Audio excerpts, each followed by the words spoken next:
Dear students, today we are going to discuss about the electric potential at a point due to a point charge. In simple words हम ये कह सकते हैं कि हम किसी पॉइंट चार्ज के अराउंड जो इलेक्ट्रिक फील्ड होता है उस फील्ड के अंदर हम किसी पॉइंट के ऊपर इलेक्ट्रिक पोटेंशियल जो है वो कैलकुलेट करेंगे। बच्चों, इस क्वेश्चन के बारे में मैं सिर्फ इतना कहूँगा कि ये प्रीवियस जो बोर्ड एग्ज़ाम में है उनमें ये क्वेश्चन इस चैप्टर नंबर 1 इलेक्ट्रोस्टैटिक्स में से सबसे ज़्यादा ये क्वेश्चन बोर्ड एग्जाम में आया है, यानी कि इस चैप्टर का सबसे मोस्ट इंपॉर्टेंट जो लॉन्ग क्वेश्चन है वो यही बनता है। सो आप सबसे रिक्वेस्ट है कि इस वीडियो को बहुत केयरफुली जो है वो देखिएगा। So let's get started. बच्चों, सबसे पहले हम इस डायग्राम को अंडरस्टैंड करते हैं, उसके बाद हम इसकी डेफिनेशन और डेरिवेशन की तरफ जाएंगे। सबसे पहले हम क्या करते हैं, हम जो है वो एक पॉइंट चार्ज, एक पॉजिटिव पॉइंट चार्ज कंसीडर करते हैं। और आपको पता है कि किसी पॉइंट चार्ज के गिर्द जो है वो इसका इलेक्ट्रिक फील्ड होता है इन the form of electric field lines. हम इस पॉइंट चार्ज की वजह से जो फील्ड प्रोड्यूस होता है इन the form of electric field lines, हम उसमें से एक लाइन सेलेक्ट कर लेते हैं और इस लाइन पे पॉइंट ए जो मैंने ड्रा किया है, इस पॉइंट ए के ऊपर हम इलेक्ट्रिक पोटेंशियल कैलकुलेट करेंगे। लेकिन बच्चों, हम सिर्फ एक पॉइंट ए नहीं कंसीडर करेंगे, हम इस एक पॉइंट के बिल्कुल पास एक और पॉइंट बी भी कंसीडर करेंगे। वो ए और बी दोनों पॉइंट्स इतने क्लोज होने चाहिए that are infinitely closed, so that इनके दरमियान जो इलेक्ट्रिक फील्ड हो वो कांस्टेंट हो। यानी कि पॉइंट ए और बी दोनों जो हैं वो इतने क्लोज हों कि इनके बिटवीन जो इलेक्ट्रिक फील्ड हो वो यूनिफॉर्म हो। ठीक है बच्चों, ये आपको दिखने में दूर नज़र आ रहे हैं एक दूसरे से, आप ये समझ लें कि हम इसको जो है वो जूम करके हमने ड्रा किया हुआ है, लेकिन ये बहुत जो है वो क्लोज है एक दूसरे के कि इनके बिटवीन जो इलेक्ट्रिक फील्ड है वो कांस्टेंट हो। ठीक है बच्चों। अच्छा, अब देखें कि हमने करना ये है कि हम इस पॉइंट बी से किसी यूनिट पॉजिटिव चार्ज को उठा के पॉइंट ए तक लेके आएंगे। उस यूनिट चार्ज को उठा के यहाँ तक लेके आने के लिए हम जितना वर्क करेंगे उसको हम क्या कह देंगे, उसको हम electric potential at that point का नाम देते हैं। ठीक है, ये प्रीवियस आप पढ़ भी चुके हैं। सो इसकी डेफिनेशन करते हैं। सबसे पहले, electric potential at a point due to point charge is defined as the amount of work done in moving a unit positive charge from infinity to that point is called electric potential at that point। बच्चों, simply इस definition को समझें कि हम करेंगे ये कि हम किसी पॉइंट हम जो है वो यूनिट चार्ज को उठा के किसी इन्फिनिटी पॉइंट से हम यहाँ पे जो पॉइंट बी है इसको इन्फिनिटी कंसीडर करेंगे। इस पॉइंट बी को हम जो है वो इन्फिनिटी कंसीडर करेंगे और इस पॉइंट बी से किसी यूनिट पॉजिटिव चार्ज को उठा के पॉइंट ए तक लेके आएंगे और जितना इस वर्क करना पड़ेगा हमें उस टेस्ट चार्ज को यहाँ तक लाने के लिए, उसको हम जो है वो इलेक्ट्रिक पोटेंशियल का नाम दे देंगे। और यही इसकी डेफिनेशन है, from infinity to that point is called the electric potential at that point. अच्छा बच्चों, अब डायग्राम को अंडरस्टैंड करें कि जो पॉइंट ए है उसका जो चार्ज से डिस्टेंस है उसको हम जो है वो आर ए का नाम देते हैं।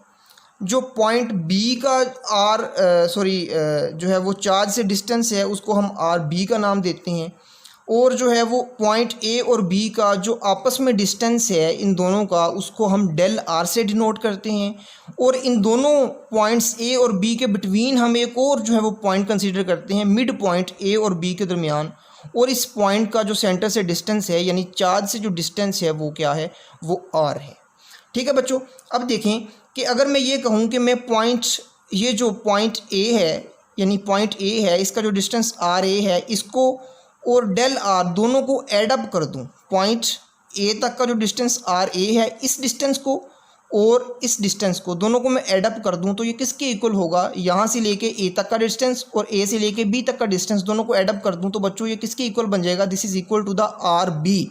तो यहाँ पे देखें बच्चों, यही चीज़ लिखी हुई है that r b is equal to r a plus del r, यानी कि जो आर बी डिस्टेंस है वो दो जो है वो डिस्टेंसेस का सम है, एक आर ए का और दूसरा डेल आर का। यहाँ से हम डेल आर की वैल्यू जो है वो कैलकुलेट कर सकते हैं। Del r is equal to, यहाँ पे जो आर ए है वो ऐड हो रहा है, इधर जाएगा तो सब्ट्रैक्ट हो जाएगा, तो डेल आर की जो है वैल्यू आ जाएगी हमारे पास आर बी माइनस आर ए। जी बच्चों, अब देखें कि हम ये जो मिड पॉइंट आर है ये जो मिड पॉइंट आर डिस्टेंस है, ये आर डिस्टेंस हम जो है वो कैलकुलेट करते हैं। और आप जानते हैं कि जो मिड पॉइंट होता है उसको हम जो है वो किस तरह से कैलकुलेट करते हैं।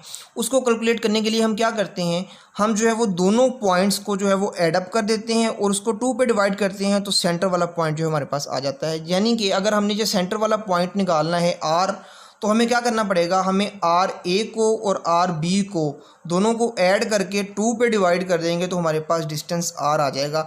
मैं इसको आपको एक एग्जांपल से जो है वो क्लियर करता हूँ बच्चों। फॉर एग्जांपल मेरे पास जो पॉइंट आर ए है, मैं इसको कंसिडर कर लेता हूँ कि ये दिस इज़ इक्वल टू 2, और जो आर बी है इसको मैं कंसिडर कर लेता हूँ दिस इज़ 4। बच्चों मुझे 2 और 4 के बिटवीन जो है वो पॉइंट, जो बिटवीन इसके नंबर आता है वो निकालना है। बच्चों हमें तो पता है कि 2 और 4 के बिटवीन जो नंबर आता है वो 3 है, लेकिन अगर फार्मूला के से हमने कैलकुलेट करना हो कि 2 और 4 के बिटवीन क्या आता है, तो किस तरह से कैलकुलेट करेंगे, तो हम क्या करेंगे, हम 2 और 4 को क्या कर देंगे, सिंपली ऐड कर देंगे और इसको जो है वो 2 पे डिवाइड कर देंगे। अब देखें 4 और 2 दोनों को ऐड अप करेंगे तो ये 6 हो जाएगा, 6/2, तो बच्चों ये 3 के इक्वल आ जाएगा। तो 2 और 4 के बिटवीन जो नंबर होता है वो क्या होता है, वो 3 ही होता है। तो इसी तरह अगर हमें जो है वो मिड पॉइंट कैलकुलेट करना हो, मिड नंबर कैलकुलेट करना हो, तो हम क्या करते हैं, हम जो है वो जो साइडों पे नंबर होते हैं उनको ऐड करते हैं और 2 पे डिवाइड कर देते हैं। हमने ऐसे ही किया, हमने आर ए को और आर बी को ऐड किया तो 2 पे डिवाइड किया, तो इन दोनों के बिटवीन जो नंबर है वो हमारे पास आ गया in the form of r. ठीक है बच्चों। अब देखें बच्चों, हम जो इलेक्ट्रिक पोटेंशियल कैलकुलेट करना चाहते हैं एट द पॉइंट ए, उसके लिए जो हम फार्मूला यूज़ करेंगे बेसिकली वो फार्मूला होगा del V is equal to minus E del r. ये फार्मूला आप जो है वो प्रीवियस टॉपिक में पढ़ चुके हैं। टॉपिक ये था कि electric field as a potential gradient, वहाँ पे हमने ये फार्मूला देखा था।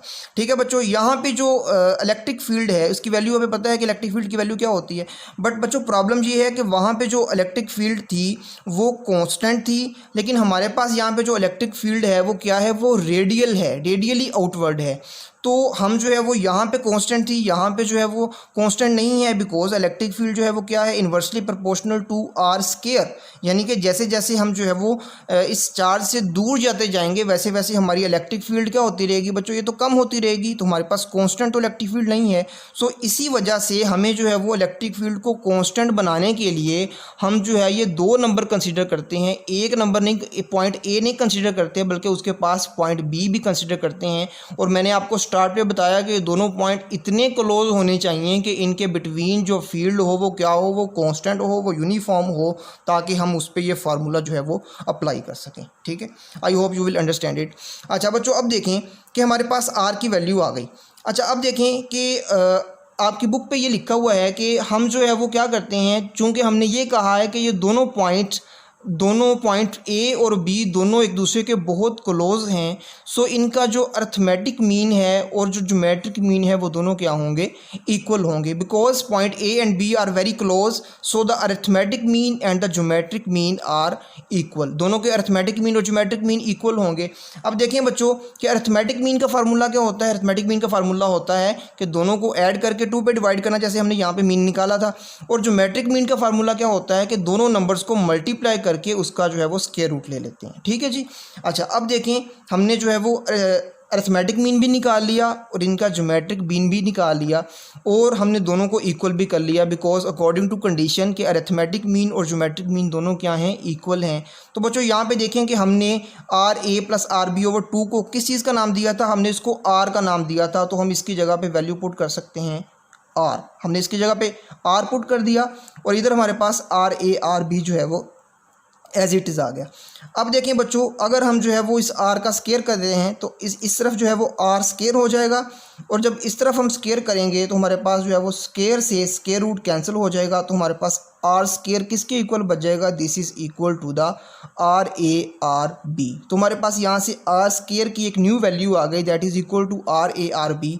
हम इस वैल्यू को इस इक्वेशन में जो कि इलेक्ट्रिक फील्ड की होती है इसमें पुट करेंगे, आर स्केयर की जगह पे r a r b put करेंगे, और फिर हम जो है वो इसको फर्दर प्रोसीड करेंगे। बट उससे पहले आपकी बुक पे एक पॉइंट भी लिखा हुआ है, ये पॉइंट भी मैं आपको क्लियर कर दूं कि जो मैट्रिक मीन जो होता है उसमें हम एवरेज लेते हैं 2-3 नंबर्स की। फॉर एग्जांपल मेरे पास जो है वो कुछ नंबर्स हैं बच्चों, 3 नंबर्स को कंसिडर किया है। एक नंबर है 3, दूसरा नंबर है 6 और जो तीसरा नंबर है वो है 12। अब देखें कि हम जो है वो अगर सेकंड नंबर को फर्स्ट नंबर पे डिवाइड कर दें, 6 डिवाइडेड बाय 3 आंसर इज़ 2। और इसी तरह अगर हम थर्ड नंबर को डिवाइड कर दें सेकंड नंबर पे तो आंसर इज़ 2, यानी कि अगर सेकंड नंबर को डिवाइड करें फर्स्ट नंबर पे तो आंसर क्या आएगा, 3 2 ज़ार 6, आंसर आ गया 2। और इसी तरह अगर हम थर्ड नंबर को डिवाइड कर दें नंबर सेकंड पे तो 6 2 ज़ार 12, आंसर आ गया 2। सो बिल्कुल इसी तरह चूंकि जो है वो ये सीक्वेंस ऐसा है कि इनका आंसर जो है वो क्या आ रहा है, वो 2 आ रहा है, तो हम जो है वो कह सकते हैं कि अगर जो है वो हम यहाँ पे कंसिडर करें, हम जो है वो पॉइंट आर ए को जो है वो अगर आर पे डिवाइड कर दें और बिल्कुल इसी तरह अगर हम जो है वो पॉइंट आर को आर बी पे डिवाइड कर दें तो ये इक्वल आएंगे अकॉर्डिंग टू ज्योमेट्रिक मीन। यानी कि जो सेकंड नंबर है यहाँ पे आर है, सेंटर से डिस्टेंस आर था, r divided by the first number r a and the third number r b is divided by the second number r, तो ये बेस क्या आएंगे, दोनों इक्वल आएंगे। तो यहाँ से हम क्या करें, अगर हम जो है वो इन दोनों का जो है वो क्रॉस प्रोडक्ट कर दें, आर को आर से मल्टीप्लाई कर दें और आर ए को आर बी से मल्टीप्लाई कर दें, तो हमारे पास क्या आ जाएगा, r square is equal to r a r b. तो बिल्कुल इसी तरह जैसे हमने यहाँ पे आर स्क्वायर की वैल्यू निकाली थी आर ए आर बी, इसी तरह आपकी बुक के मुताबिक भी r square is equal to r a r b. आपकी बुक पे जो है वो ये प्रोसीजर किया गया है, बट मैंने जो है वो आपको डिटेल से जो बताया है वो ये है, ठीक है। आप कोई भी कर दें तो ये ठीक होगा। तो आर स्क्वायर की हमारे पास इन शॉर्ट वैल्यू आ गई, that is equal to r a r b. और इस वैल्यू को हम पुट करेंगे इस इक्वेशन के अंदर और हम जो है वो यहाँ से इलेक्ट्रिक फील्ड कैलकुलेट कर लेंगे और इस इलेक्ट्रिक फील्ड को उठा के जब हम पोटेंशियल के फार्मूले में पुट करेंगे तो हमारे पास जो है वो यहाँ से पोटेंशियल आ जाएगा। जी बच्चों, आर स्क्वायर की वैल्यू हम जो है वो इलेक्ट्रिक फील्ड की इक्वेशन में पुट कर देंगे, because r square is equal to r a r b. और इलेक्ट्रिक फील्ड की वैल्यू जो जिसमें आर स्क्वायर आता है, इलेक्ट्रिक फील्ड की वैल्यू होती है 1/4 pi epsilon not Q over are square.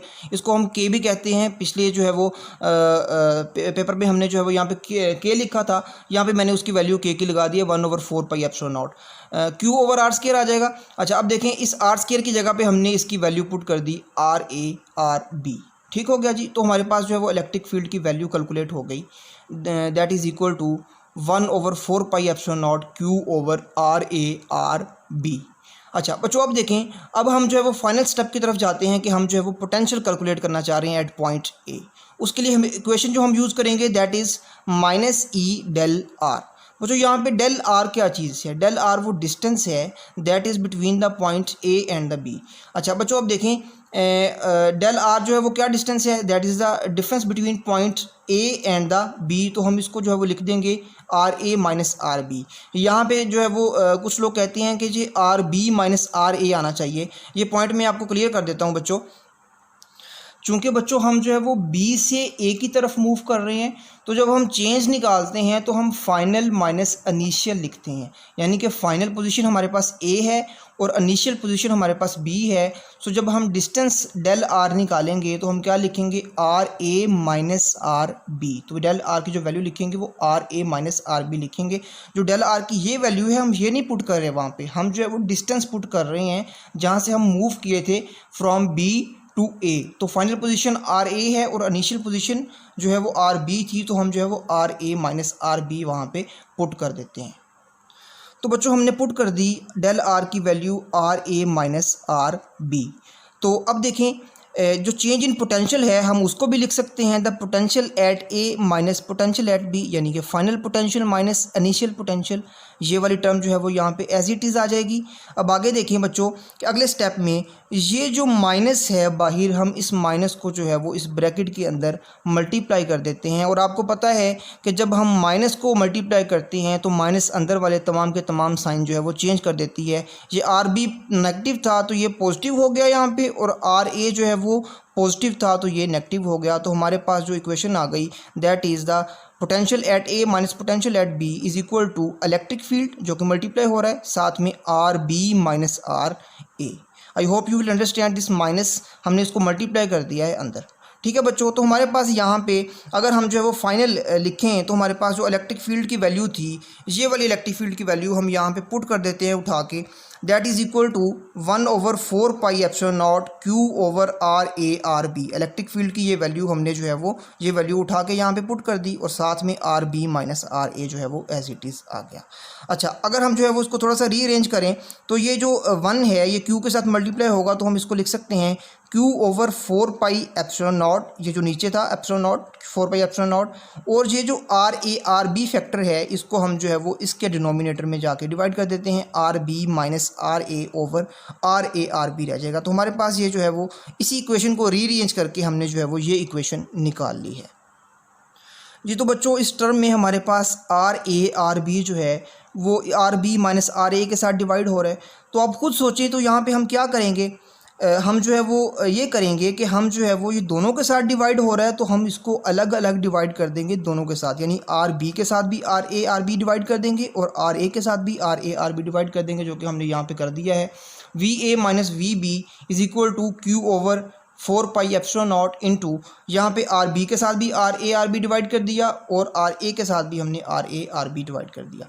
बच्चों अब देखें कि यहाँ से आर बी के साथ कैंसिल हो रहा है, यहाँ पे आर ए के साथ कैंसिल हो रहा है। सो हमारे पास इक्वेशन क्या बच जाएगी, इक्वेशन बच जाएगी the change in potential is equal to Q over 4 pi epsilon naught into r b तो कैंसिल हो गया, 1 रह गया, 1 over R A minus 1 over r b, ये हमारे पास जो है वो इक्वेशन बच जाएगी। अब देखें बच्चों, हम जो है वो कह चुके हैं कि हम बी जो पॉइंट है वो हम जो है वो कहाँ पे लेंगे, वो हम जो है वो इन्फिनिटी पे लेंगे। तो बच्चों जब बी पॉइंट इन्फिनिटी पे लेंगे तो इसका मतलब ये है कि बी तक का जो डिस्टेंस है, आर बी क्या शो कर रहा है, बी तक का डिस्टेंस, तो बच्चों आर बी क्या हो जाएगा, ये भी जो है वो इन्फिनिट हो जाएगा। तो बच्चों जब आर बी इन्फिनिट होगा तो हम आर बी की जगह पे इन्फिनिटी पुट कर देते हैं और something over infinity is equal to zero. बच्चों जब हम इन्फिनिटी किसी चीज़ के साथ डिवाइड होती है तो आप कैलकुलेटर पे इसको फाइंड आउट कर सकते हैं कि ये ज़ीरो के इक्वल होगा।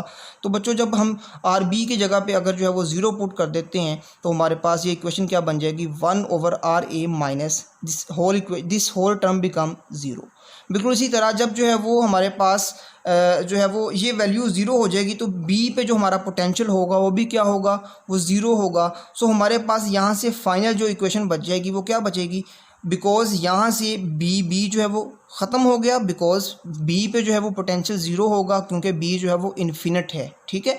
अच्छा अब देखें 1 ओवर आर बी ज़ीरो हो गया, ये भी जो है वो उसको हमने ज़ीरो पुट कर दिया, ठीक है। तो हमारे पास जो इक्वेशन बच गई that is V A is equal to Q over 4 pi epsilon not 1 over R A, minus zero है, इसको जो है हम आगे जो है वो टर्मिनेट कर देते हैं। तो हमारे पास जो जनरल इक्वेशन बच जाएगी, अगर हम जो है वो सब स्क्रिप्ट में से ए हटा दें, बिकॉज हमारे पास अब एक ही पॉइंट रह गया है, अब ए बी को हम नाम नहीं देंगे, बिकॉज एक ही पॉइंट है उसको हम ए बी का नाम नहीं देंगे, उसको हम जनरल लिख देंगे that is V is equal to Q over 4 pi epsilon not 1 over are A, जब मल्टीप्लाई होगा क्यू को 1 से मल्टीप्लाई करेंगे तो क्यू रह जाएगा, आर ए जो है वो यहाँ पे डिवाइड हो जाएगा। तो बच्चों ये जो है हमारे पास जनरल इक्वेशन आ जाएगी, electric potential at certain point that is equal to Q over 4 pi epsilon not R A.